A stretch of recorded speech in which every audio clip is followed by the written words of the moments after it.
साथियों, इस वीडियो में मैं बताऊंगा कि कुरान अल्लाह ने अपनी कही हुई बात को कैसे पलट दिया।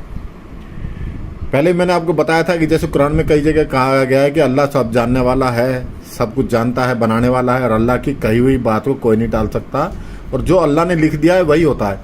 लेकिन कुरान कई जगह कहती है अल्लाह को तो पता ही नहीं क्या होना है। देखिए, मैं आपको ये बताता हूँ।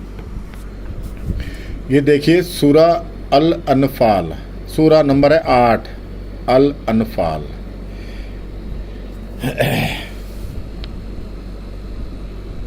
इसमें देखिए 65 नंबर, ए नबी मोमिनों को जिहाद पर उभारो। ए नबी मोमिन यानी मुसलमानों को जिहाद पर उभारो, लड़ाई करने के लिए उभारो। देखिए, साफ लिखा जिहाद। वो कहता नहीं जिहाद तो फलाना होता है, ढिमकाना। ये देख लीजिए जिहाद क्या है।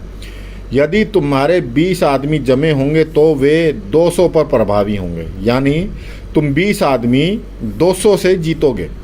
और यदि तुम में से ऐसे 100 होंगे तो वे इनकार करने वालों में से 1000 प्रभावी होंगे, क्योंकि वे नासमझ लोग हैं।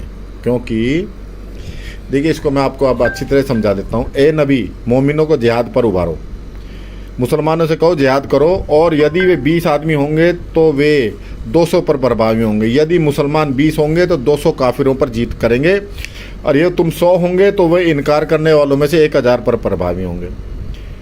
20 200 पर 10 गुणे, 10 गुना पर एक मुसलमान 10-10 से लड़ेगा और उनको हराएगा।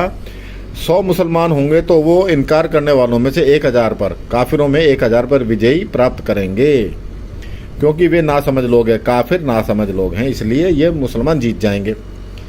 65 में लिखा। अब 66 में अल्लाह पलट गया।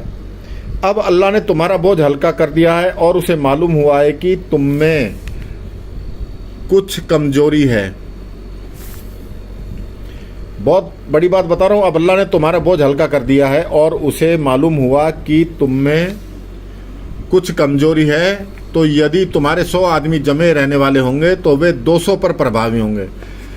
10 गुना से कहाँ आ गया? 200 पे, 2 पर, 10 से 2 पर। 100 आदमी थे, 1000 से लड़ रहे थे, 20 आदमी 200 से लड़ रहे थे। अब तुम्हारे 100 आदमी जमे रहने वाले होंगे तो वे 200 पर प्रभावी होंगे। और यदि तुम में 1000 होंगे तो अल्लाह के हुक्म से वे 2000 पर प्रभावी होंगे। अल्लाह के हुक्म से, अल्लाह तो उन्हीं लोगों के साथ है जो जमे रहते हैं। यार ये क्या है? अल्लाह के हुक्म से वे 2000 पर प्रभावी होंगे। यहाँ अल्लाह क्या कह रहा है? मोमिनों को जिहाद करो, और यदि तुम्हारी 20 आदमी होंगे तो जमे होंगे तो वे 200 पर प्रभावी होंगे। यहाँ पे इसकी जो तफसीर है मित्रों, इसमें क्या हुआ, जब ये आयत आई तो मुसलमानों ने इसे मानने से मना कर दिया। कहता भाई मरवाएगा क्या? ये कैसी आयत है? ये कैसा सूरा है? इस मतलब ये कैसी आयत है? इसमें क्या ये बोल रहा है अल्लाह? 100 पे भाई तुम 10 जनों से कैसे जीत जाओगे? 100 है तो सामने 1000 से तो मरना पड़ेगा ना। फिर वो मोहम्मद ने सोचा अरे तो गड़बड़ हो गई, अल्लाह ने दूसरी आयत फेंक दी। अल्लाह ने तुम्हारा बोझ हल्का हुआ है, उसे मालूम हुआ है कि तुम में कुछ कमजोरी है। अभी तक अल्लाह को एक आयत पहले, 10 मिनट पहले नहीं पता था इनमें कोई कमजोरी है, अब पता चल गया। तो अल्लाह सब जानने वाला नहीं है।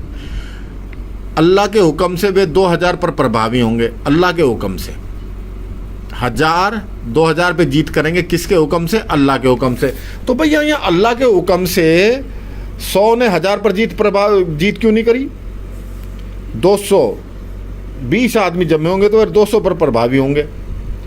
तो यहाँ 200 पर जीत जब अल्लाह कह रहा है 200 में जीतेंगे, तो क्यों नहीं ये मना कैसे कर दिया मुसलमानों ने? और मना के अल्लाह के पूछे बगैर कर दिया, अल्लाह के कहे बगैर कर दिया। अल्लाह की बात को अल्लाह ही कटवा देता है। ये देख लीजिए साहब, आप लोगों के सामने है, क्या क्या बहस करो इस पे। तो इतनी गलतियां हैं कि बस पूछो ही मत।